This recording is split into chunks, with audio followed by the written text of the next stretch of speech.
नमो तच्चा भगवतो अरहतो सम्मा सम्बुद्धच्चा। जगत पूज्य महाकारुणिक तथागत सम्यक सम्बुद्ध श्रीचरणे कृतज्ञ प्रणाम निवेदन करे पूर्ण पारमिते अंशग्रहणकारी सकल उपासक उपासिकागणेर निरोग दीर्घायु सुखी जीवन तथा ज्ञान विमंडित जीवन कामनाय शुरू करते चलेছি আজকের অভিধর্ম চর্চা ক্লাস। বান্তে বন্দনা আমার মঙ্গল বন্দনা মঙ্গল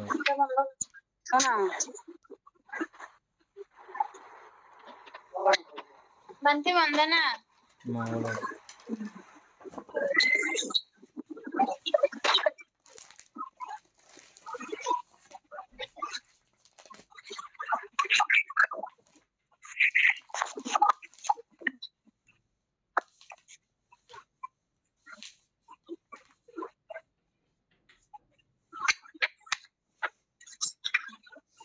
গত ক্লাসে কত পেজ? 128 পেজ পুরো শেষ।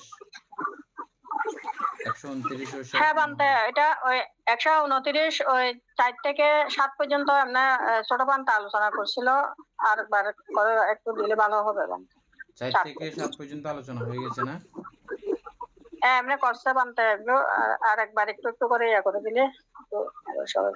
4 নাম্বারটা বুঝছেন? হ্যাঁ 4 নাম্বারটা বুঝছি বান্তে। বলেন যেটা বুঝছেন এটা বলেন তো। 4 নাম্বারটা হচ্ছে যে বান্তে জ্ঞান সম্প্রযুক্ত কামবচর ক্রিয়াচিত্ত, ক্রিয়া অভিজ্ঞা এবং ব্যবস্থাপন চিত্ত যে কোনো অবস্থায় সর্বালম্বন গ্রহণ করে।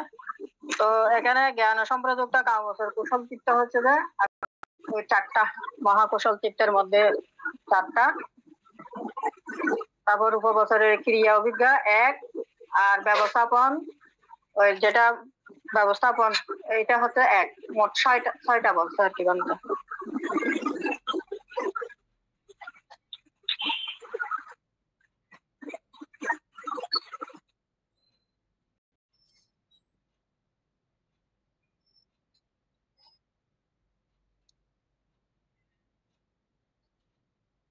আর মিলাইতে পারছেন এটা যে সর্বালম্বন গ্রহণ করতে পারবে কি কি ছাড়া?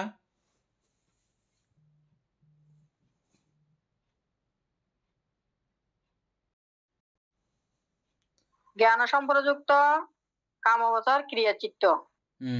জ্ঞান সম্প্রযুক্ত কামবচর ক্রিয়াচিত্ত বলছে যে বান্তে ওই যে 4টা ক্রিয়াচিত্ত গুলো। তারপরে ক্রিয়া অভিজ্ঞা মহাকুশল এবং ব্যবস্থাপন ক্রিয়া অভিজ্ঞা চিত্ত। হ্যাঁ 6টা বলছে, 6টা। যে কোনো অবস্থায় সর্বালম্বন গ্রহণ করতে পারে। শুধু এই চিত্তগুলো কামবচর ক্রিয়া চিত্ত কিন্তু, বুঝছেন?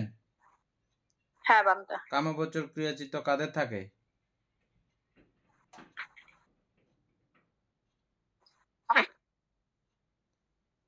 বলে কামবচর ক্রিয়াচিত্ত বান্তে যারা কাম লোকের মধ্যে যারা থাকে ওদের। শিল্পী বড়ুয়া, কামবচর ক্রিয়া চিত্ত কাদের থাকে?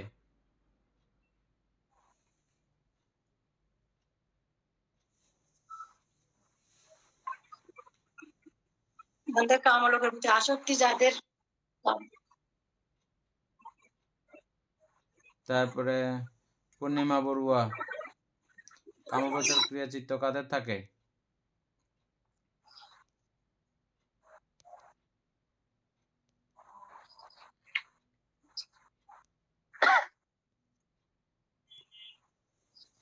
দীপেন বাবু বলেন।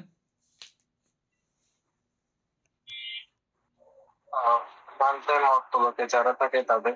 আর প্রশ্নটা আমি আবার বলছি, দেখেন খেয়াল করেন, এটা প্রত্যেকটা শব্দ খেয়াল করেন। জ্ঞান সম্প্রযুক্ত কামবচর ক্রিয়াচিত্ত, এই জ্ঞান সম্প্রযুক্ত কামবচর ক্রিয়াচিত্ত কাদের থাকে?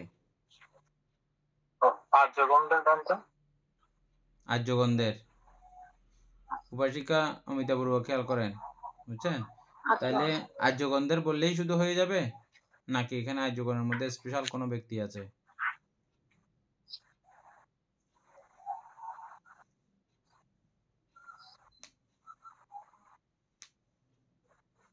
তবে বাকি যারা আছে জানতে পারেন। এই ক্রিয়াচিত্ত সম্পাদন করতে পারে শুধু অরহৎগণ। হ্যাঁ,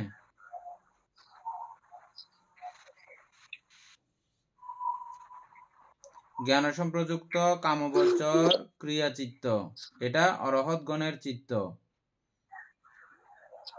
হ্যাঁ, তারপরে হচ্ছে যে ক্রিয়া অভিজ্ঞা। ক্রিয়া অভিজ্ঞা বলতে পঞ্চ অভিজ্ঞার কথা আমরা পূর্বে আলোচনা শুনেছিলাম, মনে আছে না?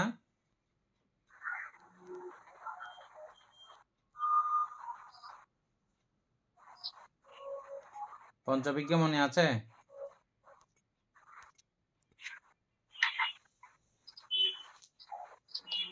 পঞ্চ অভিজ্ঞা বানটা ওই রূপবচরের এগুলা বানটা যেমন পঞ্চ অভিজ্ঞা এখানে কুশল হলে বিতর্ক বিচার প্রীতি সুখ এখানে 1 থেকে 5টা নাকি 5 নাম্বারটা ধরবে যে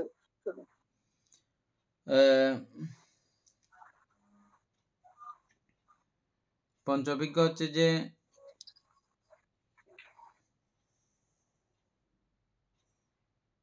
ওগুলার কি নানা ঋদ্ধি দিব্যসুখ দিব্যচক্ষু, দিব্যসূত্র, তারপরে নানা ঋদ্ধি, তারপরে পরচিত্ত বিজনন জ্ঞান 4, তারপরে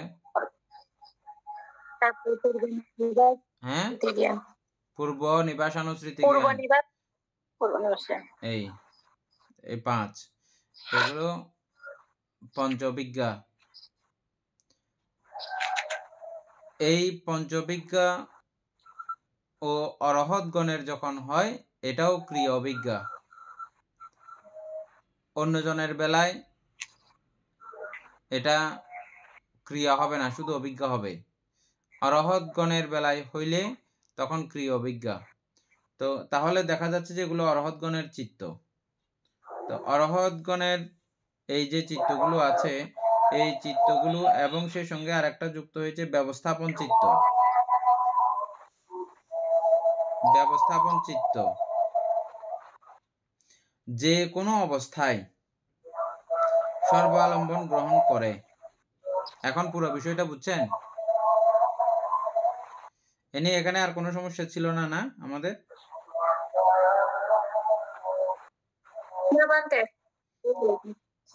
পুরো বিষয়টা পরিষ্কার আছে এখন?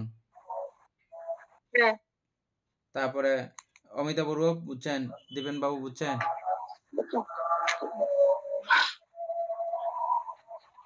এরপরেরটাতে যাই তাইলে না?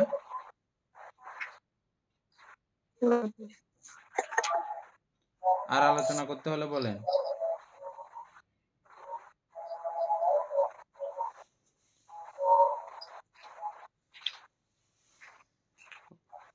পাঁচ নম্বরে কি বুঝেন নাই?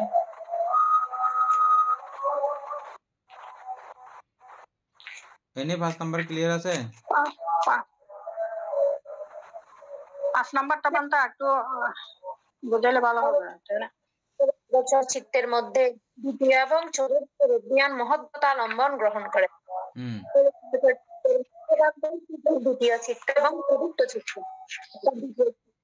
হচ্ছে যে বিজ্ঞানায়তন, আর চতুর্থ চিত্ত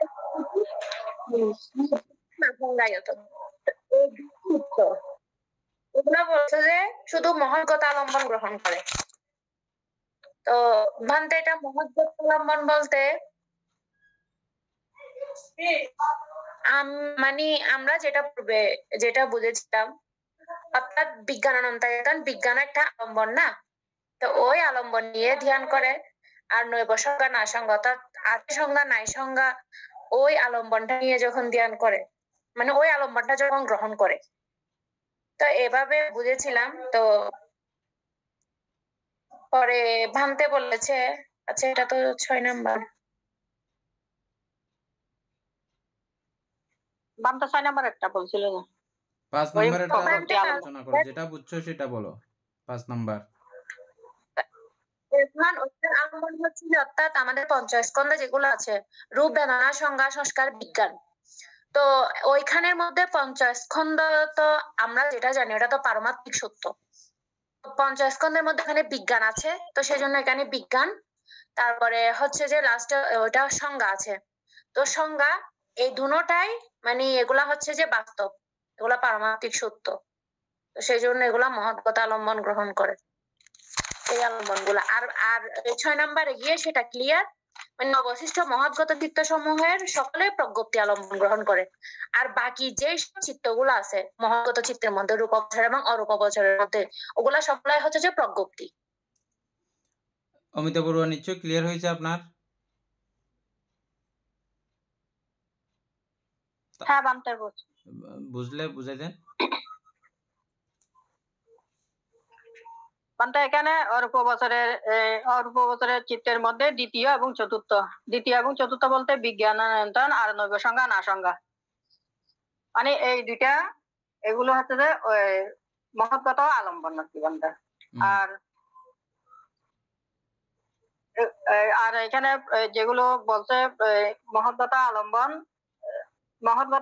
হচ্ছে যে যেগুলো আমরা মানে আমাদের চিত্তকে মানে বর্ধিত করা যে করে আমরা যে আলম্বন গুলো আমরা করি, এটাই হচ্ছে মহৎগত আলম্বন। এনে ওই জিনিসটা গত ক্লাসে বলে শিখছিলা, মহৎগত আলম্বন কাকে বলে, এটা পুনরায়।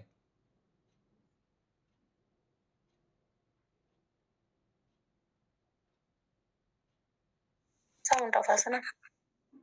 মানে মহৎগত আলম্বন যে এই যে মানে প্রজ্ঞপ্তি, অর্থাৎ আলম্বন মাত্রই হচ্ছে যে প্রজ্ঞপ্তি, অর্থাৎ জাস্ট হচ্ছে চিহ্নিতকরণ। তো এই ক্ষেত্রে এখানে মহৎগত আলম্বন যেটা বলেছে মানে এই দ্বিতীয় এবং চতুর্থ, ওটাকে কিন্তু একদম জাস্ট ওইটা চিহ্নিত করে ফেলছে, মানে শুধু দ্বিতীয় এবং চতুর্থ ওইটাকে চিহ্নিত করে বলেছে যে মানে এগুলো আমরা যেগুলো পঞ্চস্কন্ধের যেগুলা রূপ বেদনা সংজ্ঞা সংস্কার, পঞ্চস্কন্ধ তো সত্য, পারমার্থিক সত্য, এটা লৌকিক কোনো তো এইগুলার ক্ষেত্রে এখানে ওই দুইটা চিত্তের মধ্যে কিন্তু এগুলা চলে আসছে, অর্থাৎ বিজ্ঞান অনন্তায়তন, আরেকটা হচ্ছে নৈব সংজ্ঞা না সংজ্ঞায়তন। তো ওই এই আকাশ অনন্তায়তন, বিজ্ঞান অনন্তায়তন, আকিঞ্চনায়তন, তারপর আরেকটা হচ্ছে নৈব সংজ্ঞা না সংজ্ঞায়তন। তো এখানে ওই যে সংজ্ঞা, আরেকটা হচ্ছে যে বিজ্ঞান, এই দুটাকে কিন্তু এই অরূপাবচরের মধ্যে এই দুটাকে আলম্বন করে কিন্তু ওই মানে আলম্বন গ্রহণ করে ওই ধ্যান ও চিত্তের মধ্যে। এটা এইভাবে বানতে বলে। প্রশ্ন আমি আবার করতেছি, মহৎগত আলম্বন কাকে বলে? প্রথমে এটা মানে মহৎগত আলম্বন হচ্ছে যে অর্থাৎ রূপবচর এবং অরূপবচর দুটাকে মিলে আমরা কিন্তু মহৎগত চিত্ত বলি। তো মহৎগত আলম্বন হচ্ছে যে এই অর্থাৎ আকাশ কিন্তু একটা কিন্তু আলম্বন, ওই আলম্বনকে নিয়ে কিন্তু ধ্যান করে। তো এটা আকাশটা কিন্তু অরূপাবচর চিত্তের মধ্যে আছে, সেজন্য ওই আকাশটাকে নিয়েই কিন্তু যখন ধ্যান করে ওই আকাশটা আলম্বন না। মানে মহৎগত আলম্বন অর্থ মানসিক অবস্থা যে মানে যেটাকে নিয়ে আমরা ধ্যান করে ধ্যান করে একটা ধারণা করতে পারি। নরমালি হচ্ছে যে মহৎগত আলম্বন, যে বিষয়কে আলম্বন করার মাধ্যমে চিত্তকে মহৎ করা যায়। চিত্তকে মহৎ কখন বলি আমরা? যখন চিত্ত কামনার ঊর্ধ্বে যায় তখন চিত্তকে আমরা মহৎ বলি। চিত্ত যখন কামনার ঊর্ধ্বে উঠে, কামনার মধ্যে থাকলে তখন চিত্ত মহৎগত না। বুঝছেন? কামনার মধ্যে থাকলে চিত্ত মহৎগত না, কামনার ঊর্ধ্বে উঠলে তখন চিত্ত মহৎগত। যেই বিষয়কে আলম্বন করে চিত্ত এরকম মহৎগত আকার ধারণ করতে পারে, ওই বিষয়গুলোকে মহৎগত আলম্বন বলতে পারা যায়।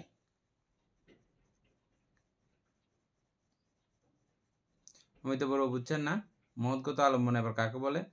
নরমালি আলম্বন সবই আলম্বন, কিন্তু যে বিষয়ের মাধ্যমে যে বিষয়কে যেভাবে দেখবো আমি, ওই সময়ে ওই বিষয়কে ওইভাবে দেখার কারণে যদি আমার চিত্ত মহৎগত হয়ে যায়, তাহলে ওগুলো মহৎগত আলম্বন। বুঝছেন? এটা হচ্ছে মূলত মহৎগত আলম্বনের কথা। এর পরবর্তীতে আসতেছে যে এর পরের কথাগুলো দেখেন। এখানে ৫ নম্বরে কি লেখা আছে? অরূপবচর চিত্তের মধ্যে দ্বিতীয় এবং চতুর্থ। দ্বিতীয়তে আছে কি? বিজ্ঞান। আর চতুর্থ আছে কি? নৈবসংজ্ঞা নাসংজ্ঞা। অরূপবচর ধ্যান চিত্ত মহৎগত আলম্বন গ্রহণ করে। তাইলে এই দুইটাই শুধু এখানে আবার মহৎগত আলম্বন গ্রহণ করে বলতেছে। অবশিষ্ট মহৎগত চিত্তসমূহের সকলই প্রজ্ঞপ্তি আলম্বন গ্রহণ করে। এই ক্ষেত্রে এটা খুব মনে রাখা দরকার, প্রজ্ঞপ্তি আলম্বন গ্রহণ করে বটে, কিন্তু আমরা ওই ক্ষেত্রে এখন কি বলতেছি যে কি, যেহেতু ওই বিষয়কে ওটা প্রজ্ঞপ্তি হইলিও, যেহেতু মহৎগত বিষয় আমার মধ্যে উপস্থিত হয় এটার দ্বারাই, সেই ক্ষেত্রে সেই প্রজ্ঞপ্তি আলম্বনও মহৎগত আলম্বন। কিন্তু মহৎগত আলম্বন বলতেছে যে এখানে মূলত দুইটা বিষয়কে, বিজ্ঞান এবং নৈবসংজ্ঞা নাসংজ্ঞা, এই দুইটাই মহৎগত আলম্বন গ্রহণ করে, আরগুলো সব প্রজ্ঞপ্তি আলম্বন গ্রহণ করে। এটাই। তার মানে কি বলতে শুধুমাত্র চিত্ত কি এই দ্বিতীয় এবং চতুর্থর বেলায় কি চিত্ত তখন মহৎগত হয়, বাকি না, সবগুলোর বেলায় কি মহৎ? এটা এই জন্য আমি প্রথমে বলছি যে কি, যে বিষয়কে অবলম্বন করার মাধ্যমে চিত্ত মহৎগত হয়, ওই আলম্বনগুলোকে আমি একত্রে মহৎগত আলম্বন বলতে পারি। যেহেতু আমার ওই বিষয়গুলো কে ওইভাবে চিন্তা করার কারণে আমার চিত্ত মহৎগত হয়েছে, সেই কারণে সেই বিষয়গুলোকে আমি মহৎগত বলতে পারি, মহৎগত আলম্বন বলতে পারি। ঠিক আছে? কিন্তু এগুলো প্রজ্ঞপ্তি আলম্বন। নরমালি কিন্তু এগুলো প্রজ্ঞপ্তি আলম্বন। ঠিক আছে? প্রজ্ঞপ্তি। কিন্তু প্রজ্ঞপ্তি আলম্বন হইলেও এটা যেহেতু মহৎগত চিত্ত বানানো যাচ্ছে, সেই দৃষ্টিকোণ থেকে এটা আমার অভিমত, ব্যক্তিগত অভিমত। হ্যাঁ, তারপরে কিন্তু এখানে আমাদেরকে ৫ নম্বরে কি বলতেছে? দ্বিতীয় এবং চতুর্থ ধ্যান অরূপবচরের, এগুলোই শুধু মহৎগত আলম্বন গ্রহণ করে। তার মানে মহৎগত আলম্বন দেখানো হচ্ছে বইয়ে কয়টা? ২টা।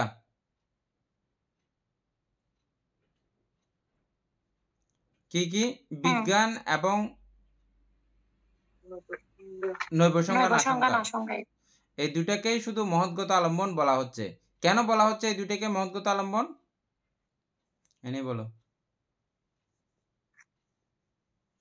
আমারও তো মানতে সেটাই জানার। তার মানে কি চিত্ত কি ওই সময়ে কি শুধু মহৎ হয় যে? না, ওই চিত্ত তো দুইটা প্রথম ধ্যান থেকেই মহৎ।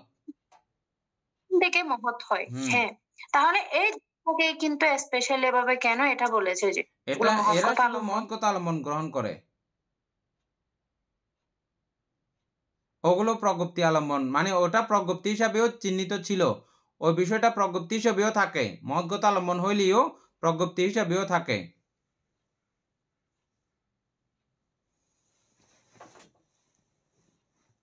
মহৎগত আলম্বন সম্পর্কে আমরা পরবর্তীতে আরেকটু আলোচনা করে নিলে আরো ভালো হবে, আরো একটু করব। হ্যাঁ, তারপর ৬ নম্বরে টাও এখানে একই সঙ্গে না, অবশিষ্ট মহৎগত চিত্তের সকলই প্রজ্ঞপ্তি আলম্বন গ্রহণ করে। এগুলোকে প্রজ্ঞপ্তি আলম্বন বলা হচ্ছে সরাসরি। আমি কিন্তু এই ক্ষেত্রে প্রজ্ঞপ্তি আলম্বনকে আবার মহৎগত আলম্বনও ওই সূত্র ধরে আমি বানাচ্ছি কিন্তু না, প্রজ্ঞপ্তি আলম্বন ঠিকই আছে, কিন্তু আমি যেহেতু এটার দ্বারা আমি যেহেতু মহৎগত চিত্ত বানিয়েছি, হ্যাঁ, সেহেতু না, আরেকটা কথা আছে সেখানে, যে কোনো বিষয় দিয়ে আমার চিত্ত মহৎগত হইতে পারে, যে কোনো বিষয় দিয়ে আমার চিত্ত হয়তো মহৎগত হয়েছে, হইলেও ওটা কিন্তু নর্মাল বিষয়। আচ্ছা যাই হোক, এগুলো আরেকটু আলোচনা করতে হবে পরবর্তীতে, এটা এখন থাক। 7 নম্বরে কি আছে? লোকোত্তর চিত্তসমূহ নির্বাণ আলম্বন গ্রহণ করে।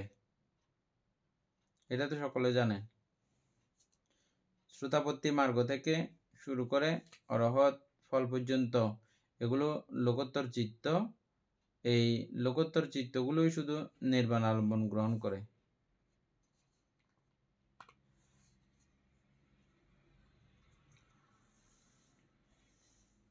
স্মারক গাথাটা কমপ্লিট হয়েছিল?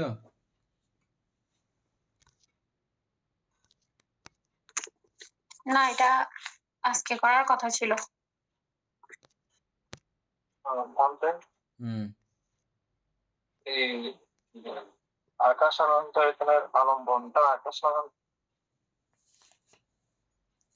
মানে এই যে আমরা অল্প বছরের যে ইয়াগুলো আছে, গ্রহণগুলো আছে, সেগুলোর এক একটা আলম্বন যদি আমরা করি, তাহলে এখানে ওই বিজ্ঞান আর নৈব সংজ্ঞান এগুলো চিত্ত চৈতসিক সাথে সম্পর্কিত, আর আকাশ আর আকিঞ্চন আয়তন এগুলো হচ্ছে গিয়ে আকাশের সাথে সম্পর্কিত। তো আকাশ ওই দিক কি? থেকে আকাশ কি মনে আছে? হ্যাঁ, আকাশ মানে এটা কি বলে, পরিচ্ছন্ন রূপ নাকি এটা? এনে আকাশ আলম্বন কি মনে আছে?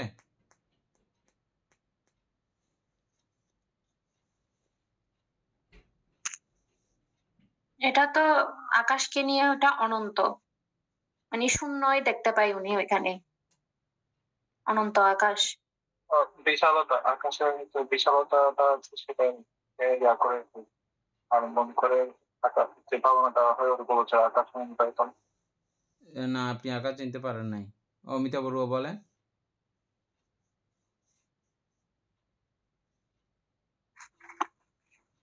বান্তে আকাশ অনন্ত, এটা তো আকাশের বিশালতা, শূন্যতা, আকাশ আমি আকাশ অনন্ত শূন্যতা। বলি না, শুধু আকাশ চিনাইতে বলছি। আমাকে আকাশটা চিনা। আকাশ অর্থ তো বান্তে মানে শূন্য আকাশ। আমরা জানি যে আকাশকে আমরা শূন্য হিসাবে আলম্বন, আর শূন্য আলম্বন নিয়ে আমরা মানে এটা বলছিলাম আর কি। এনে মানে আকাশটা হচ্ছে যে শূন্য, এই শূন্যটা কিন্তু সর্বত্র জায়গায় আছে। একটা কলমের মধ্যেও কিন্তু আকাশ আছে, ওই কলমের মধ্যেও কিন্তু শূন্যতা আছে, এবং আমাদের শরীরেও কিন্তু আকাশেরই আছে, কারণ আমাদের এই যে লোমকুশে যে এগুলা ছিদ্র, ওগুলো কিন্তু শূন্য। অভাবে এটা আকাশ চিনেছি। ঠিক আছে অমিতা বড়ুয়া, ঠিক আছে। দীপেন বাবু এখন চিনছেন নিশ্চয়ই আকাশ। তো এই আকাশ অনন্তায়তন মানে আমরা বুঝাচ্ছিলাম যে কি এটার কোনো সীমা পরিরেখা নাই, এটা অসীম এবং অনন্ত। ওই আকাশকে ভাবনা করা মানে হচ্ছে যে আকাশের এই অনন্ততা বিষয়ে মনোসংযোগ করা, আকাশকে দেখে থাকা।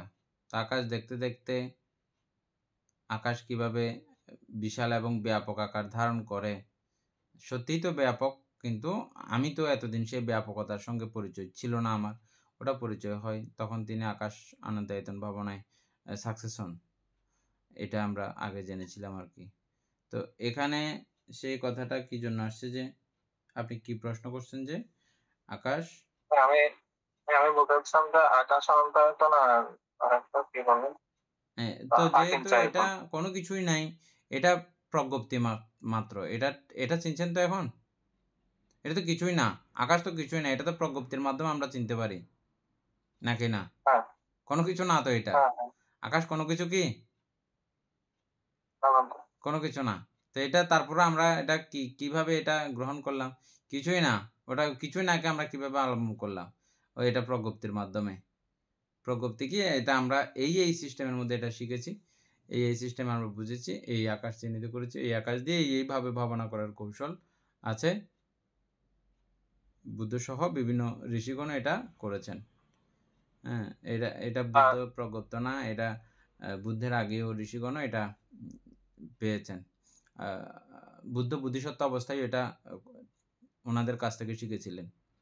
আকাশানন্দায়তন ভাবনাথ ইয়েটা প্রক্রিয়া সিদ্ধার্থ অবস্থায়।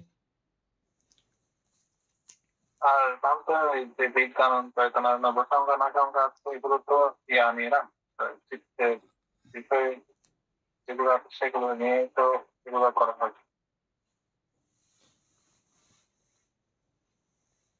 এটা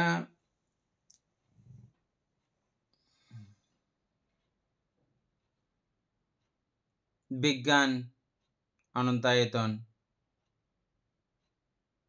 বিজ্ঞান তো পঞ্চস্কন্ধ সংশ্লিষ্ট বিষয়, বিজ্ঞান পঞ্চস্কন্ধ সংশ্লিষ্ট বিষয় না। তো এনি এটাকে মহৎগত কিভাবে বোঝানো হয়েছিল যে বলো তো আবার?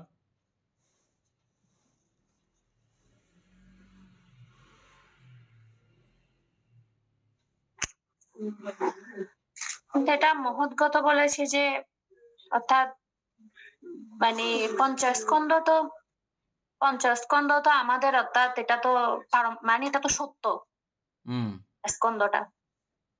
তো এই ক্ষেত্রে এটার মধ্যে এই বিজ্ঞান তো বিজ্ঞান অনন্তায়তন এটা হচ্ছে যে বিজ্ঞানও কিন্তু মানে সত্য।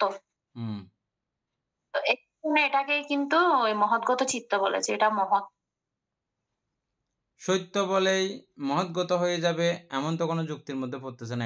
এটা তুমি ওটা বলতে পারো, আমরা যে পড়ছিলাম প্রজ্ঞপ্তি পড়ছিলাম, কিছু কিছু প্রজ্ঞপ্তি বাস্তবে আছে, কিছু কিছু প্রজ্ঞপ্তি বাস্তবে নাই, এরকম ভাবে প্রজ্ঞপ্তিগুলো পড়ছিলাম না। আর কিছু কিছু বাস্তবে নাই কিন্তু প্রজ্ঞপ্তি হিসেবে আছে, আবার কিছু কিছু প্রজ্ঞপ্তিও আছে বাস্তবেও আছে, আর কিছু কিছু আছে বাস্তবতায়ও নাই প্রজ্ঞপ্তিতেও নাই। এভাবে আমরা পড়ছিলাম না প্রজ্ঞপ্তি 6 প্রকার, প্রজ্ঞপ্তি চ্যাপ্টারে মনে আছে? পঞ্চস্কন্ধ কি এটা কি পারমাত্মিক সত্য? হ্যাঁ, নামরূপ পারমাত্মিক ভাবে কোনো কিছুই এক দৃষ্টিকোণ থেকে কোনো কিছুই সত্য না, পারমাত্মিক ভাবে কোনো কিছু নাই। হ্যাঁ, তারপরে আবার আরেক দৃষ্টিকোণ থেকে পারমাত্মিক ভাবেও শুধুমাত্র নামরূপই সত্য। আবার বলা হচ্ছে যে কি পারমাত্মিক ভাবে নামরূপের উদয় এর অস্তিত্ব আছে, উৎপত্তি বিলয় আছে যে মাত্র। হ্যাঁ, তাহলে এটা সরাসরি এক কথায় যদি উত্তর দিয়ে দিই পারমাত্মিকভাবে নামরূপ সত্য যদি বলে ফেলি, এটা ভুল। আমরা নামরূপের গাথাটা আবৃত্তি করার সময় আমরা খেয়াল করি প্রায় সময় নামরূপ গাথার মধ্যে এগুলো পুরো বিস্তৃত আছে। ঠিক এভাবেও এটাকে হ্যাঁ বলা যাবে না, এভাবেও এটাকে না বলা যাবে না। হ্যাঁ না কোনোটাই এটা একত্রে উত্তর দেওয়া যায় না। দীপেন বাবুর প্রশ্ন কি এখানে যেটা প্রশ্ন করতে চাইছিলেন এটা কমপ্লিট হয়েছিল? এনে কি প্রশ্ন করছিলাম যে মহৎগত আলম্বন সম্পর্কে আর কোনো কিছু মনে নাই?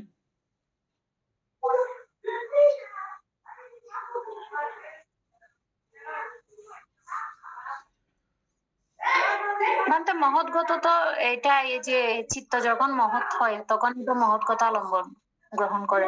তো এই ক্ষেত্রে তো এটাই তো ঠিক যে প্রশ্ন হিসেবে লিখে রাখো মহৎগত আলম্বন কাকে বলে, ঠিক আছে, এবং কেন বলে, কাকে বলে এবং কেন বলে, এটা একটু প্রশ্ন লিখে রাখো নিচে।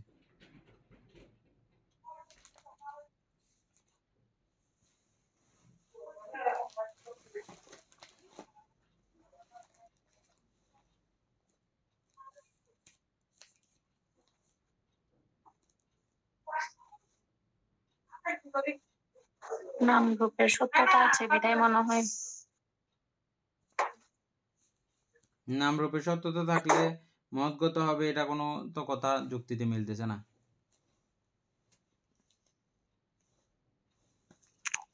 হ্যাঁ, এটা তো মানতে মিলতেছে না এক দৃষ্টিকোণ মতো তো নির্বাণেরও তো তাহলে নির্বাণ তো সত্য, তো নির্বাণ একটা প্রজ্ঞপ্তি না, তো ওই হ্যাঁ। ক্ষেত্রে তো এটা তো মিলে না আবার।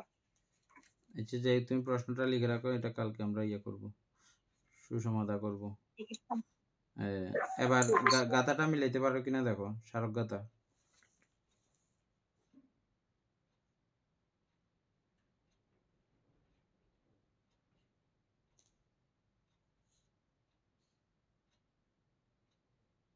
গাথাটা বিশুদ্ধ সহ মিলাবো, হ্যাঁ? গাথাটা থাক নাকি সহজ আছে?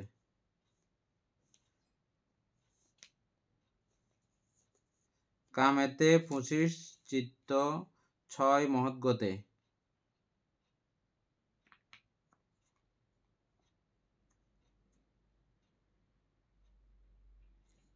কামেতে 25 চিত্ত 6 মহৎ গতে।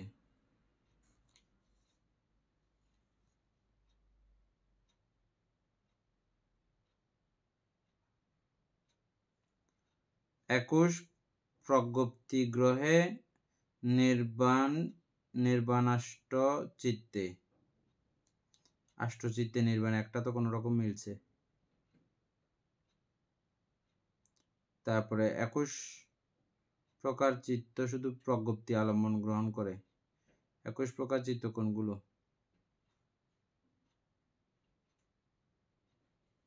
21 প্রকার চিত্ত কোনগুলো এনে বার করবে?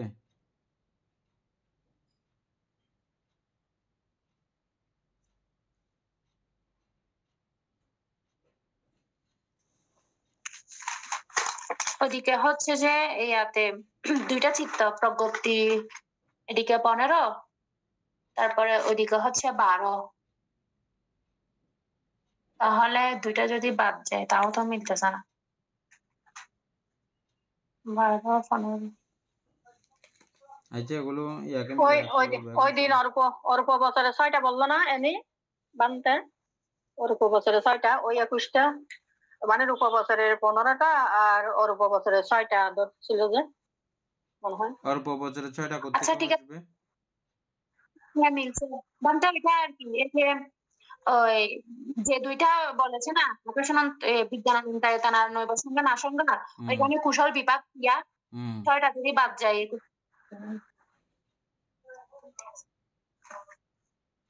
দুইটা বাদ গেলে আর 6টা এরকম। 6টা বাদ যাবে তো।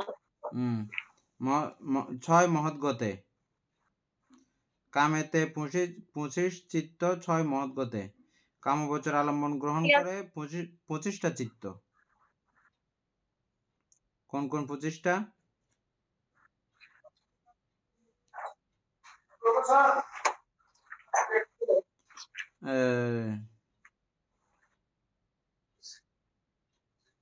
দ্বাদশ অকুশল চিত্ত, তারপরে অষ্টদশ মহাকুশল, কত হয়েছে 8 আর মানতে এখানে উপরে 1 নাম্বার আছে তো চক্ষু বিজ্ঞানাদি যথাক্রমে রূপাদি এক এক প্রকার আলম্বন গ্রহণ করে, কিন্তু মনোধাত উৎসয় রূপাদি পঞ্চ আলম্বন গ্রহণ করে।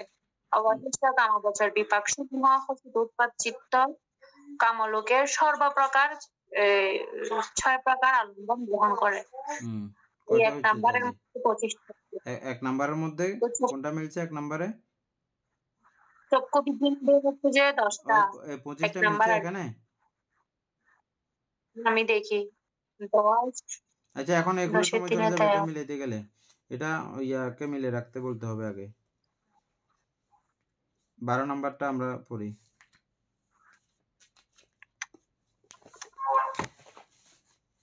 এখন মিলাইতে গেলে সময় যাবে।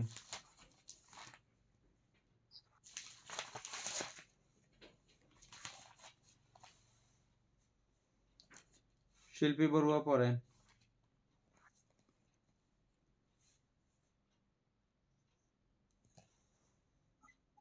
চিত্তের বাস্তু সংগ্রহ। বাস্তু সংগ্রহে বাস্তু 6 প্রকার: চক্ষু, শ্রোত্র, ঘ্রাণ, জিহ্বা, কায় এবং হৃদয়। কামলোকে এই সমুদয়ে লাভ হয়, কিন্তু রূপলোকে ঘ্রাণ, জিহ্বা, কায় এই তিনটি বিদ্যমান নাই। অল্পলোকে বাস্তু নাই। তন্মধ্যে পঞ্চবিজ্ঞান ধাতু যথাক্রমে ও সম্পূর্ণরূপে শুধু পঞ্চপ্রসাদ ও বাস্তুকে আশ্রয় করিয়া প্রবর্তিত হয়। পঞ্চধারা বর্তন এবং সম্প্রতীচ্য নামক মনোধাতু শুধু হৃদয় বাস্তুকে আশ্রয় করিয়া প্রবর্তিত হয়। মনোবিজ্ঞান ধাতুর অন্তর্গত সন্তিরণ চিত্ত, মহাবিভাগ, প্রতিগত চিত্তদ্বয়, শ্রোতাপত্তি মার্গচিত্ত, অসঞ্চিত্ত এবং রূপগোচর চিত্ত হৃদয় বাস্তুকে আশ্রয় করিয়া প্রবর্তিত হয়। কিন্তু অবশিষ্ট কুশলাকুশল চিত্ত, ক্রিয়াচিত্ত, অনুত্তর চিত্ত হৃদয় বাস্তুর আশ্রয়ে বা অনাশ্রয়ে প্রবর্তিত হয়। অরূপ বিভাগ চিত্ত হৃদয় বাস্তুর আশ্রয় ব্যতীত প্রবর্তিত হয়। আচ্ছা, এ নিয়ে আলোচনা করো তো এক লাইন করে। বাস্তু সকলে চিনে, ইন্দ্রা বড়ুয়া। বাস্তু মনে আছে? ইন্দ্রা বড়ুয়া। পুতুল বাবু, বাস্তু মনে আছে?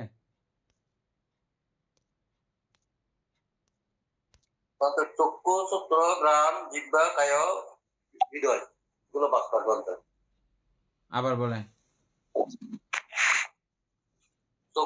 চক্ষু, সূত্র, ঘ্রাণ, জিহ্বা, কায় এবং হৃদয় ছয়টা গ্রন্থ। হ্যাঁ, ঠিক আছে, আপনাকে ধন্যবাদ, আপনি মনে রাখছেন। তাইলে এখন 12 নম্বরে আছে কি চিত্তের বাস্তু সংগ্রহ। চিত্তের বাস্তু সংগ্রহ মানে চিত্তের বসতি বা বাসস্থান। হ্যাঁ, কোন কোন বাসস্থানে চিত্ত থাকে, চিত্ত উৎপন্ন হয়, চিত্তের অবস্থিতি, হ্যাঁ, এগুলো সম্পর্কে আমরা জানবো। যে এই কথা তো নাকি না?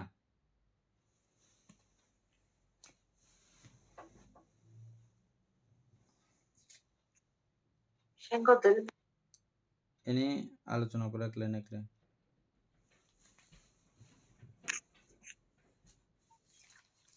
বাস্তু সংগ্রহে বাস্তু 6 প্রকার: চক্ষু, শ্রোত, ঘ্রাণ, জিহ্বা, কায় এবং হৃদয়। অর্থাৎ এখানে বলেছে যে বাস্তু সংগ্রহের মধ্যে বাস্তু হচ্ছে 6 প্রকার। বাস্তু অর্থ হচ্ছে যে আশ্রয় স্থল বা বসতি স্থল, মানতে যেটা বলেছে আশ্রয় স্থল। এই চক্ষু, শ্রোত, ঘ্রাণ, জিহ্বা, কায় এবং হৃদয়।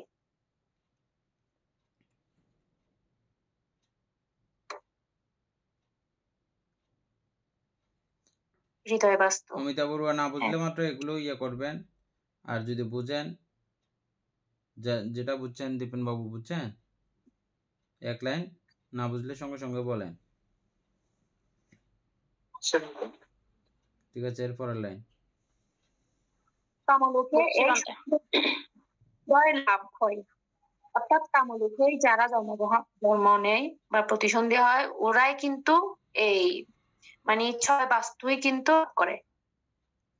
চক্ষু, শ্রোত, ঘ্রাণ, জিহ্বা, কায় এবং হৃদয়। কিন্তু রূপলোকে ঘ্রাণ, জিহ্বা, কায় এই তিনটির বিদ্যমান নাই। অর্থাৎ রূপলোকের মধ্যে ঘ্রাণও নাই, জিহ্বাও নাই, কায়ও নাই, মানে এই তিনটা থাকে না ওনাদের, যারা রূপলোকের মধ্যে জন্মগ্রহণ করে তাদের। পুতুল বাবু, রূপলোক কাকে বলে?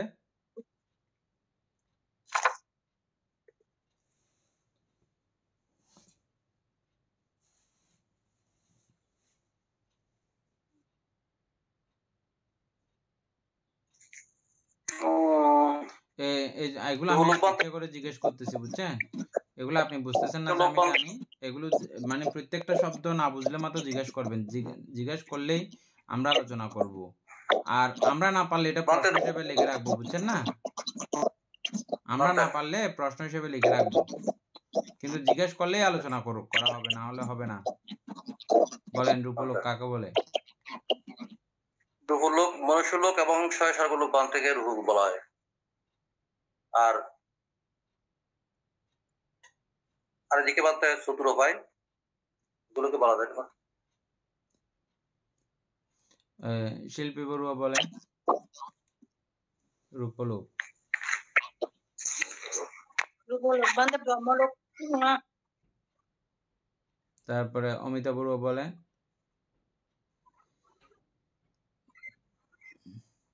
বান্তে যারা রূপলোকে জন্মগ্রহণ করে তারা রূপলোক। রূপলোকে বুঝলেন তো, যারা জন্মগ্রহণ করে তারা। তো রূপলোক কোনটাকে বলা হয়, কোনগুলোকে রূপলোক বলা হয়? স্বর্গ স্বর্গ এগুলা কি স্বর্গ দেবলোক 7 স্বর্গ আছে বান্তে এগুলা। তারপরে দীপেন বাবু বলে রূপা বছরের ধ্যান অনুযায়ী যেসব ব্রহ্মলোক আছে সেগুলো একান্তে রূপলোক।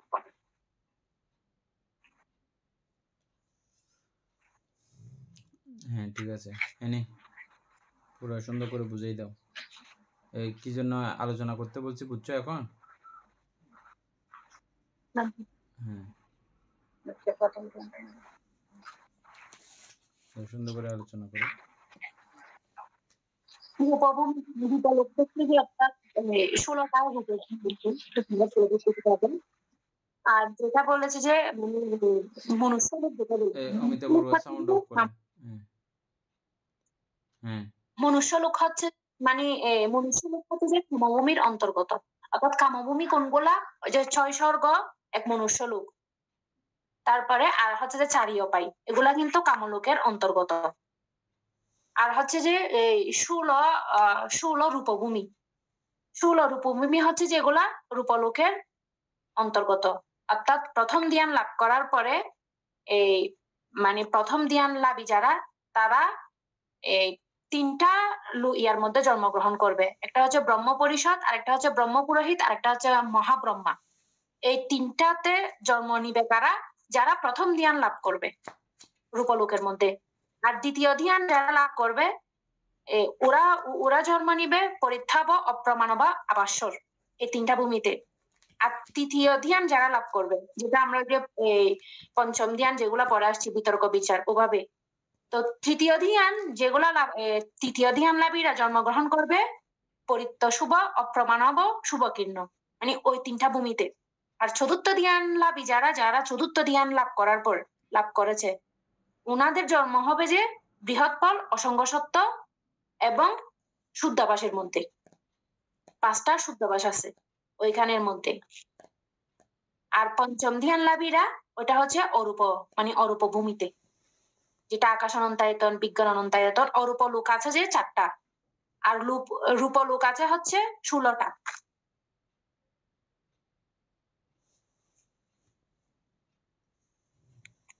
আমাদের পুতুল বাবুর কথাগুলো ঠিক আছে, রূপ যেখানে আছে এগুলোই রূপলোক, ঠিক আছে? পুতুল বাবুর কথাটা ভুল না, ঠিক আছে? তো স্পেশালি এটা প্রজ্ঞপ্তি মাত্র, এই কথাগুলো বা এই নামগুলো এগুলো প্রজ্ঞপ্তি, এগুলো আমরা জাস্ট চিহ্নিতকরণের জন্য। রূপলোক তো সবগুলোই রূপলোক, দেবলোকের মধ্যে রূপ আছে, মনুষ্যলোকের রূপ আছে, চারিপায়ের রূপ আছে, হ্যাঁ এগুলো সবগুলোই রূপ আছে, শুধু রূপ নাই যে অরূপলোকে, তাহলে বাকি সবগুলোকে রূপলোক বলা যায়। এটা পুতুল বাবুর কথা, এই দৃষ্টিকোণ থেকে আপনার কথা ঠিক আছে। তবে এইখানে এই বই পড়ার সময় রূপলোক বলতে বুঝতে হবে যে আপনাকে 16টা স্তরকে, 16টা ভূমিকে আপনাকে রূপলোক বুঝতে হবে। কোন সেই 16টা ভূমি? রূপবচর ব্রহ্মলোক বলতে আমরা যেগুলো চিনছিলাম, উপরের অরূপবচর বাদ দিয়ে, এদিকে 6 স্বর্গ এগুলো বাদ দিয়ে, এগুলোতে রূপ আছে কিন্তু এগুলোকে রূপবচর বলা হচ্ছে না, কামবচর হিসেবের মধ্যে এগুলো চলে আসছে। রূপবচর বললে শুধু 16টা ব্রহ্মলোককে চিনবেন, এনে যেগুলো বললো এখন। হ্যাঁ 16টা ব্রহ্মলোককেই বলা হয় রূপবচর ব্রহ্মলোক বা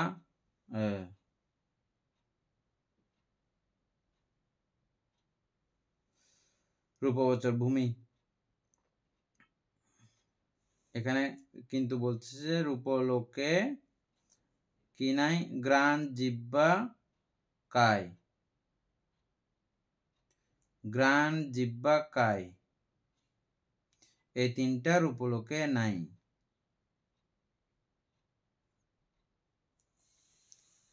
দীপেন বাবু বলেন তো, ঘ্রাণ জিহ্বা কায় না থাকলে কিরকম থাকবে এগুলো? নাক থাকবে না, তারপর জিহ্বা থাকবে না, তাই বলতে ছবি থাকবে না, এরকম আর কি। ও, বাকি আপনারা তিনটা কি আছে শুনুন? আপনারা ধ্যান এর সময় ধ্যানের আলোচনাগুলো আমরা যখন করছিলাম, প্রথম ধ্যান, দ্বিতীয় ধ্যান, তৃতীয় ধ্যান, চতুর্থ ধ্যান, এগুলো আলোচনা যখন করছিলাম, তখন একটা জিনিস খেয়াল করছিলেন, তখন এই যে আমাদের মন যেখানে থাকে সেখানেই, কায়ের মধ্যে এদিকে মশা কামড়াইলেও ওনার যে অনুভূতি জগতের মধ্যে এগুলো প্রকটিত হয় না, ত্বক ইন্দ্রিয় সম্পর্কে সঙ্গে যে কোনো রকমের সংঘর্ষণ হয় না, তখন এটা মনে আছে তো না? মশা কামড়াইলেও তখন খেয়াল থাকে না, পায়ের ব্যথা বেদনা থাকে না। কেন থাকে না? যে কারণ আমার ওদিকে পায়ের মধ্যে কোনো মনও থাকে না তখন। এই দেহ আছে, দেহ আছে ওখানে, রূপ আছে মানে দেহ আছে, ঠিক আছে? শুধু ওখানে ঘ্রাণ নেওয়ার ওই সেন্সরটা রূপবচ ব্রহ্মলোকে নাই, এবং ওনারা তো খাবারও খান না, ওনাদের খাবার হচ্ছে যে প্রীতি আহার ওনারা ভোগ করেন। হ্যাঁ,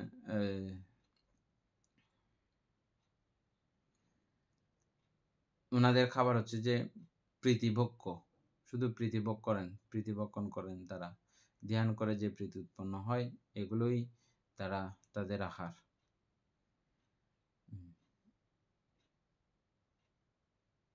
তাহলে জিহ্বা নাই সেখানে, আর নাই যে কি কায়, কায় মানে কায় ইন্দ্রিয়, মানে ত্বক ইন্দ্রিয়, যেটা আমরা পড়ছিলাম না, ত্বক ইন্দ্রিয়, কায় গ্রাহ্য, ত্বক ইন্দ্রিয় গ্রাহ্য বিষয়, মানে সেন্সর আর কি, বডি সেন্সর। আমাদের ত্বকের মধ্যে একটা সেন্সর আছে না এখানে, ওই সেন্সর নাই যে, আমাদের এখানে কিছু স্পর্শিত হইলে আমাদের অনুভব হয়, কিন্তু ওনাদের এটা এই অনুভূতি ইন্দ্রিয়, ত্বক ইন্দ্রিয়ের অনুভূতি ইন্দ্রিয় নাই, অনুভূতি নাই। ভাবতে এখানে যেহেতু বাস্তু নাই, সেহেতু এখানে ইন্দ্রিয় তো থাকার কথা নয়। হ্যাঁ, যেহেতু এখানে বাস্তু নাই, সেহেতু এখানে তো ইন্দ্রিয় থাকার কথা নয়। তার মানে শরীর যেহেতু নাই, তাহলে ত্বক থাকার শরীর আছে, কথা না। শরীর আছে, এটাই আমি আমি বুঝাইতে পারতেছি না যে শরীর আছে বটে, কিন্তু ওই শরীরের মধ্যে সেন্সর নাই, যেটা আমরা শরীর দ্বারা ঠান্ডা গরম অনুভব যেটা করি, ওই অনুভূতি সেন্সর নাই। এবং তাহলে বলতে নাক শরীরটা দিয়ে যে বাস্তু না এখানে? ঘ্রাণের সেন্সর যেটা আছে আমাদের নাক দ্বারা, এটা নাই। জিহ্বা দ্বারা যেটা আমরা স্বাদের রস আস্বাদন করার সেন্সর আছে, ওটা নাই, এই তিনটা নাই। তাইলে পাঁচটার মধ্যে আর কয়টা আছে? জানতে হ্যাঁ, এখানে ইন্দ্রিয়টা আছে কোথায়, থাকে যে কোথায়, বাস্তুতে। বাস্তু মানে হচ্ছে গিয়ে এখানে এই ক্ষেত্রে আমার ত্বকের সেন্সরটা থাকতে যে কোথায়, আমার শরীরে। তো আমার শরীর নাই, ওইটাই বুঝাচ্ছেন এখানে। মানে ত্বক ইন্দ্রিয়, মানে শরীর থাকবে ত্বক ইন্দ্রিয় থাকবে না, এরকম তো হতে পারে কিনা শরীর আমি সেটা আছে, বুঝছিলাম। এখানে বুঝে নিতে হবে যে শরীর আছে, কিন্তু সেন্সর নাই। এটা বোঝার জন্য আরেকটা সহজ কথা আপনাকে বলি, আমরা বানতে আমরা অসংখ্য লোক একটা পড়ছিলাম না, অসংখ্য লোকের মধ্যে শরীর আছে না? অসংখ্য সত্যের মধ্যে শরীর আছে। শরীর আছে, কিন্তু কোন শরীরের কোনো অনুভূতি নাই, শুধু শরীরে কোনো অনুভূতি না, ওনার থেকে চোখও নাই, ওনার থেকে নাকও নাই, ওনার থেকে কানও নাই, কোনো কিছু নাই, ঠিক তো আছে? ওইটা তো একটা একটা কি বুঝি না, দেখ, ওইটা পাথরের মতো না দেখতে। আমরা কল্পনা করতেছি আর কি। মানে যেটা যেমন কি এই যে সেন্সর যে কাজ করে না, যেমন কি আমরা এখন এগুলা দেখি না, যে অনেকের কান আছে কিন্তু কান মানে স্বাভাবিক, কিন্তু ও কিন্তু শুনে না, কারণ ওই যে ওর সেন্সরটা কাজ করে না। ওর তো শরীর আছে, সব কিছুই আছে, কিন্তু ও তো না, কানে এটা শুনতে পায় বুঝতে না। কোনো অসুবিধা নাই। যেমন আমরা অপারেশন করে যে, তখন আগে তো অল বডি অপারেশন করার সময় অল বডি করে ফেলতো, এখন তো যদিও বা বিজ্ঞান উন্নত হওয়ার কারণে যে জায়গাটা করা দরকার অপারেশন সে জায়গাটাকেই সেন্সলেস করে। তো তখন এটা ছাড়া না, ওই জায়গাতে অনুভূতি আমরা হারিয়ে ফেলি না। হ্যাঁ হ্যাঁ তো এখানে যদি এরকম থাকতে পারে ওরকম থাকতে পারবে না, এরকম তো না। বডি আছে তবে তাদের অনুভূতি নাই, বডির কায় ত্বক ইন্দ্রিয়ের কোনো অনুভূতি নাই। এটা নর্মালি এটা বুঝতে হবে, তাদের দেহ আছে বটে কিন্তু দেহের এই অনুভূতিটা ওনাদের নাই, এই জন্য এই তিনটা বাস্তু রূপলোকে নাই। বান্তে, তাহলে ওইটা ওই কোন ক্ষেত্রে বলেছিলেন যে এই মানে খেলতে খেলতে স্বর্গের মধ্যে মানে যদি কোনো কারণে যদি ভুলে যায় খাবার খেতে তাহলে ওরা সাথে সাথে মারা যায়, এটা কি রূপলোকের অন্তর্গত? এ না, দেবলোকে। আচ্ছা, দেবলোকে। তার তার মানে দেবলোকে তাহলে খাবার আছে, মানে আহার আছে। আহার আছে। আর রূপলোকের আহার হচ্ছে যে শুধু ওই যে প্রীতি সুখ ওগুলা। ধ্যান করে ধ্যান ও প্রীতি সুখ ভোগ করে যায়, নর্মালি কোনো আহার নাই, ওগুলোই আহার। 26 আহারের টিকা, সবাই আহারের উপরে নির্ভরশীল। তবে পর্যায়ভেদে মানুষের আহার ভিন্ন, যেমন আমাদের দেশভেদে মানুষের আহার ভিন্ন থাকে। কোনো দেশের কলা প্রধান খাবার, কোনো দেশের রুটি প্রধান খাবার, কোনো দেশের ভাত প্রধান খাবার, আছে না এরকম ভিন্ন ভিন্ন। ঠিক এভাবে লোক অনুসারে স্তর অনুসারে আমাদের খাবার যেরকম, দেবতাদের খাবার একই রকম না, দেবতাদের খাবার ভিন্ন, দিব্য যোগ খায় তারা। ব্রহ্মাদের খাবার প্রীতি ভক্তি হয়ে অবস্থান করেন দীর্ঘ সময়, প্রীতিই তারা ভক্ষণ করেন। ভান্তে, রাজা বিম্বিসার উনি তো ওই অনাহারে যখন ছিল তখন তিনি চংক্রমণ করতেন। তো ওই সময় উনি অনাহারে থাকার পরেও যে ওনার মধ্যে যে ইয়াটা ছিল, স্বাস্থ্যটা ছিল, এটা নাকি ওইটা কি এরকম প্রীতির কারণে? এটাতে অনেকগুলো আলোচনা আছে। অনাহারে থাকলেও মনুষ্যলোক অবস্থায় যতদিন থাকে স্বাভাবিক একটা আহার প্রয়োজন আছে, কিন্তু এই স্বাভাবিকতার মধ্যেও যখন মানসিকভাবে অত্যন্ত পুষ্ট, অত্যন্ত প্রীত, তখন ওনার খাবারের চাহিদা অনেক কমে যায়। অল্প খাবারেও উনি প্রীতিভোগী হয়ে থাকার কারণে অনেক স্বাচ্ছন্দ্যে তিনি অবস্থান করতে পারেন। এটা একটা দেবতাও বুদ্ধকে প্রশ্ন করেছিলেন, ভান্তে ভগবান, আপনার শিষ্যবৃন্দ প্রায়ই তারা একাহারী হয়ে অবস্থান করেন, দ্বিতীয়বার আহার করলেও, দ্বিতীয়বার আহার না, সকালবেলা জাগু খাবার নীতি আছে, নিয়ম আছে, ভিক্ষুদের 2 বেলা চৈন খাইতে পারে না, নিয়ম নাই, অরিজিনালি যেটা আর কি আমাদের। আমরা তো খাই যেগুলো ব্যতিক্রম ভাবে খাই আর কি, না মেনে খাই। এমনি নর্মালি চৈন খাবার নিয়ম হচ্ছে যে দুপুরবেলা একবার, সকালবেলা যদি খেতেও হয় খুব হালকা টিফিন জাতীয়, খুব সহজেই মানে হয় এগুলো আর কি, জাগু। সেখানেও কথা আছে, স্থানকাল পাত্র বিচার করে। তৎকালীন সময়ে সকালবেলা ভিক্ষাতে গেলে জাগুই পাইতেন, ভাত পাইতেন না। এখন তো আমরা সকালবেলা ভিক্ষা গেলে ভাতও পাই, কিন্তু তৎকালীন সময়ে মানে সকালবেলা নাস্তা হিসেবে মানুষইও খাইতো যে জাগু। হ্যাঁ, তো ওই দৃষ্টিকোণ থেকে কিন্তু আমাদের এটা বিনয়গতভাবে সিস্টেম হয়েছে। তো এই নীতিকে আজীবন মেনে চলেছেন আমাদের শঙ্করাজ ভান্তে। আমরা এটা দেখেছি, ছোটবেলা থেকেই দেখেছি। উনি সকালবেলা কোনো দিনও তিনি ভাত খেতেন না, তরকারি সবজি আদি খেতেন, ঠিক আছে, কিন্তু জাগু, ওনার জন্য অবশ্যই সকালবেলা জাগু বানাতে হতো। আমি এখন কম্বোডিয়ান টেম্পলে আছি, ওখানেও সকালবেলার খাবার কিন্তু তারা জাগু খায়, সকালবেলা ভাত খায় না। সকালবেলা যারা খায়ও টিফিন করলে ওই জাগু দিয়ে টিফিন। তো এভাবে যেই পর্যায়ের আছেন সেই পর্যায়ের সেই ব্যক্তিদের খাবারটা ওইভাবে নির্ধারিত। তো রাজা বিম্বিসার তিনি ধ্যান ও প্রীতিতে বিভোর ছিলেন, ধ্যান করেছিলেন, সেজন্য তিনি অনেকদিন বেঁচে থেকেছিলেন। চংক্রমণ যতদিন করতে পেরেছেন ততদিন চংক্রমণের থেকে তিনি প্রীতি লাভ করেছেন, ধ্যান করে চংক্রমণ করে। সবকিছু হওয়ার পরেও নির্দিষ্ট এই দেহ, যেহেতু চারি মহাভৌতিক দেহ, এটা চিত্তশক্তি বলে কিছু দূর চলতে পারলেও স্থায়ীভাবে অতদূর অতভাবেও চলা সম্ভব না। তারপরে আবার কথা আছে, যারা চারিঋদ্ধিপাত ভাবনাকে ভাবিত এবং বহুলীকৃত, তার মানে মুহূর্তের মধ্যে, তুরীক্ষণ থেকেও আরো অল্প সময়ের মধ্যে যারা এই চারিঋদ্ধিপাত ভাবনাকে বর্ধিত করতে পারেন, তারা কিন্তু চাইলে কল্পকাল তথা কল্পকালের কিছু মানে কল্প অবশিষ্ট সময়, কল্পকাল তথা কল্প অবশিষ্ট সময়, মানে এখন যেমন কল্পের অনেকটা সময় চলে গেছে, বাকি যা সময় আছে কল্প শেষ হতে অতটা সময় পর্যন্ত তিনি মানে অবস্থান করতে পারেন। আমর না, চাইলে চারিঋদ্ধিপাত ভাবনার মাধ্যমে কল্পকাল অথবা কল্প অবশিষ্ট সময় অবস্থান করতে পারেন। আপনারা মহাপরিনির্বাণ সূত্র পড়তেছেন, ওখানে পেয়ে যাবেন কথাগুলো। হ্যাঁ, ওটা সামনে আসবে। অতদূর গেছেন নাকি এখনো? যান নাই? পেয়ে যাবেন। কি বলতেছিলাম যে আহারের কথা। তাহলে আছে কি? চোখ আছে ওখানে, রূপবচর ব্রহ্মলোকে চোখ আছে, আর হৃদয় বস্তু আছে। আমি বলি জিহ্বা নাই যে এটা কিভাবে হয়, মানে উপলক্ষে জন্মগ্রহণ করছে, জিহ্বা মানে জিহ্বা ছাড়া খাবার কেমনে? তাহলে খাবার খায় না তো, প্রীতিভক্ষণ করে,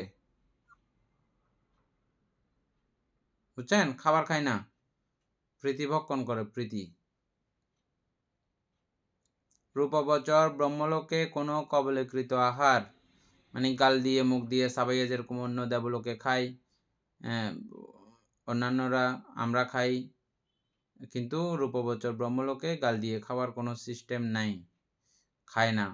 হয়তো বা আছে জিহ্বা, না জিহ্বা না, মানে হয়তো বা মুখমণ্ডল এরকম আমাদের মতোই সাজানো আছে, হয়তো সবকিছু হয়তো ব্যতিক্রম অন্যরকম করে আছে, আমরা তো সেটা সম্পর্কে সরাসরি ইয়া নয়। শঙ্কাশ্বনগরে বুদ্ধ সমকালে থাকলে দেখতেন আর কি, সেখানে একসময় একসঙ্গে নেমেছিল মহাব্রহ্মা সহ দেবরাজ ইন্দ্র সহ মনুষ্য দেব ব্রহ্মা, 3 লোকের মিলন ক্ষেত্র হয়েছিল শঙ্কাশ্বনগর। যারা তীর্থস্থান দর্শন করতে গিয়েছেন, শঙ্কাশ্বনগর গিয়েছিলেন না, তারা দেখেছেন এটা।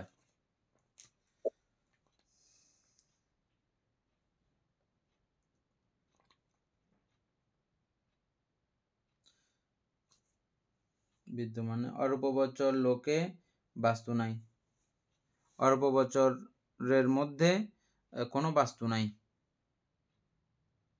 বাস্তু ছাড়াও এই চিত্তপ্রবাহ, চিত্তসন্ততি অস্তিত্ব থাকতে পারে।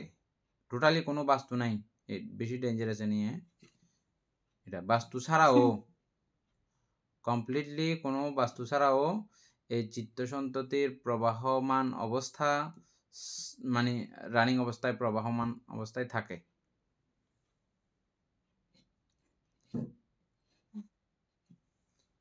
সেখানে কোনো বাস্তু নেই একদম।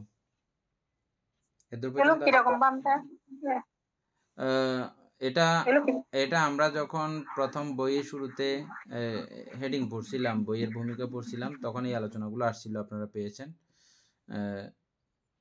কিছু কিছু বিষয় আছে যে সরাসরি এগুলো উপলব্ধ না হইলে নিজেও বোঝা সম্ভব না, আবার অন্যকেও বুঝাই দেওয়া সম্ভব না। যেগুলো সম্ভব না এগুলো কেন পড়বো? পরে আমাদের কি লাভ হচ্ছে সেটাও বুঝতেছেন এখন।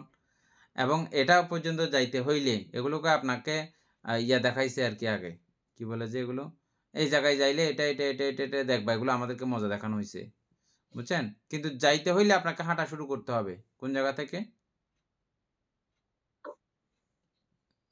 কোন জায়গা থেকে?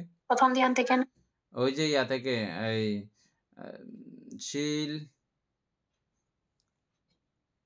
সপ্তবিশুদ্ধির মধ্যে শিল বিশুদ্ধি প্রথমে না? শিল বিশুদ্ধি থেকে শুরু করতে হবে। প্রথমে শিল বিশুদ্ধি, তারপরে চিত্ত বিশুদ্ধি, চিত্ত বিশুদ্ধি, তারপরে কঙ্কাত্তরণ কঙ্কাত্তরণ বিশুদ্ধি। বিশুদ্ধি। এগুলো ক্রমান্বয়ে ওইভাবে ওখান থেকে শুরু পথ চলা শুরু করলে আপনি ক্রমান্বয়ে এখানে যেতে পারবেন। ওই রকম চিত্ত না হইলে এই বিষয়গুলো সরাসরি উপমা প্রদান করা আসলে সম্ভব না। তবে এই উপমা প্রদান করতেও হয় না যদি আমাদের প্রথম থেকে অষ্টম অরূপবচর ধ্যানগুলো আমরা একসময় আলোচনা করছিলাম, করা হয়েছিল কি এইবারের ক্লাসে? অরূপবচর ধ্যান একদম আকাশন প্রথম ধ্যান অন্তর্ধান থেকে অরূপবচর ধ্যান পর্যন্ত আলোচনা করা হয়েছিল কি? হয়েছে না? হয়েছে। মানে আমরা তো এটা এভাবে বুঝেছি, কারণ এগুলো তো সবগুলো আসলে অনুভূতির বিষয়। অর্থাৎ কামলোকের, যারা কামলোকে সুখ ভোগ করে, করার পরে ওনাদের যখন অর্থাৎ পঞ্চকামগুণ, কামগুণের প্রতি আসক্ত থাকে বিদায় কিন্তু আমরা কামলোকে জন্মগ্রহণ করি। মনুষ্য লোকে, এই স্বর্গে এবং ছাড়িও পাইয়ে। ওই চক্ষু পঞ্চকামগুণ কি? চক্ষু, শ্রোত, ঘ্রাণ, জিহ্বা, কায়। এগুলো হচ্ছে পঞ্চ কামগুণ। এগুলার প্রতি আসক্ত বিদায় কিন্তু আমরা বারবার মনুষ্য লোকে বা ইয়েতে জন্মগ্রহণ করি, 7 বা 6 স্বর্গের মধ্যে। তো এগুলোর প্রতি যারা এই তৃষ্ণা বিরহিত, অনেকেই এগুলোর প্রতি কিন্তু ওনাদের আর তৃষ্ণা থাকে না, কামলোকের প্রতি ওনাদের আর তৃষ্ণাটা উৎপন্ন হয় না বিদায় ওনারা এই যে রূপলোকে জন্মগ্রহণ করে। রূপলোকের উনি যখন সুখটা ভোগ করে ফেলে, রূপলোকের প্রতিও আর ওনার ওই তৃষ্ণাটা থাকে না জন্ম নেওয়ার। তখন ওনার ইয়া থাকে কি? অরূপলোকে। তখন ওনারা কিন্তু অরূপলোকে, উনি আর কোনো ধরনের এই যে চক্ষু, শ্রোত, ঘ্রাণ, জিহ্বা এগুলার প্রতি ওনাদের আসক্ত থাকে না। মানে এগুলা দুঃখ, আসক্তি মানিত দুঃখ, এগুলার কারণে তো আমাদের দুঃখ উৎপন্ন হয়। তো এই দুঃখ থেকে মুক্তির জন্য কিন্তু ওনারা ওই যে অসঙ্গ সত্যটা বেছে নেয়। মানে আমার যেন এগুলা কোনো কিছু না থাকে, এগুলার প্রতি কোনো যেন তৃষ্ণ উৎপন্ন না হয়, যার কারণে ওনারা ওই ধ্যানটার মাধ্যমে ধ্যান করে ওরা অরূপলোকে জন্মগ্রহণ করে। এভাবে তো বানতে তাপে পরে আসছি, জেনে আসছি এটা।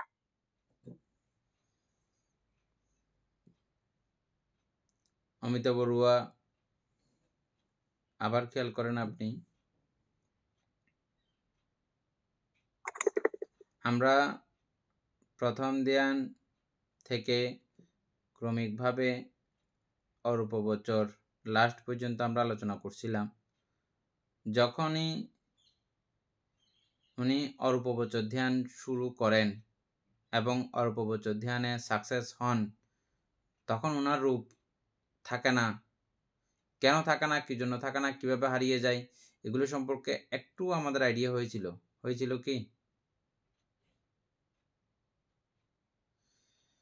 একদম সরাসরি এটা অবৈজ্ঞানিকভাবে, মানে বিজ্ঞানী এটার ব্যাখ্যা কোনো দিয়ে শেষ করতে পারবে না যে, আর আমরাও সরাসরি এটা এখন দেখাই দিতে পারবো না, যেহেতু এটা আমরা অধিগত করি নাই। অধিগত করলে এটা সরাসরি, কিন্তু বুদ্ধ এভাবেই বলেছেন এবং অরূপবচর ধ্যানলাভী যারা সাধকগণ ছিলেন তারা প্রত্যেকে এভাবে বলেছেন। এই রূপকে অরূপবচর ধ্যানের মাধ্যমে অরূপ করা যায়, অরূপ হয়ে যায়। যখন অরূপ হয়ে যায় তখন হৃদয় বাস্তু আর থাকে না। এই জন্য অরূপবচর ব্রহ্মলোকে হৃদয় বাস্তুও থাকে না। এদূর পর্যন্ত আমাদের আলোচনা থাকে, এই পর্যন্ত প্রথম আলোচনাটা। 1 থেকে আমরা আলোচনা করব কালকে, না?